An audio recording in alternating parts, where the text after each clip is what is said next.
Amalan yang Nabi SAW suruh kita buat ni tuan-tuan, jangan tinggal al-baqiyat as-salihat. Apa dia al-baqiyat as-salihat? Kan kita tadi tu imam tu baca tasbih, tahmid, takbir kan tadi kan.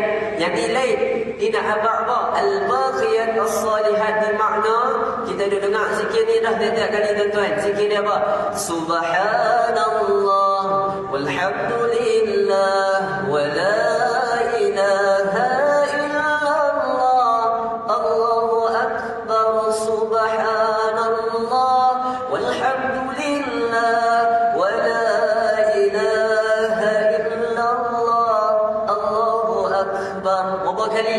Tuan-tuan bacalah berapa kali sekalipun.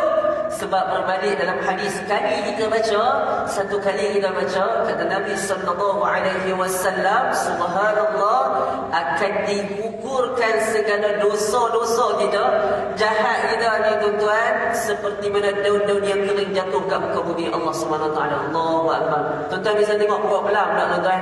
Bila pokok belam ni dia ada daun kering kala kuning coklat ada tuan-tuan. Jatuh dekat muka bumi Allah SWT ni cukup banyak tuan-tuan. Sebab apa? Itulah dianggap yang mana meletakkan dosa-dosa kita yang jatuh lembut ni tuan-tuan.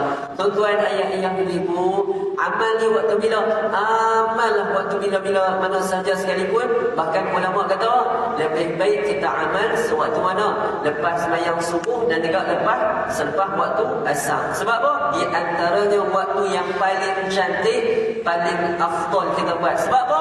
Kedua-dua waktu tu tak ada apa yang boleh kita buat, hanya saja amalan-amalan untuk mendekat takarub kita kepada Allah Subhanahu Wa Taala.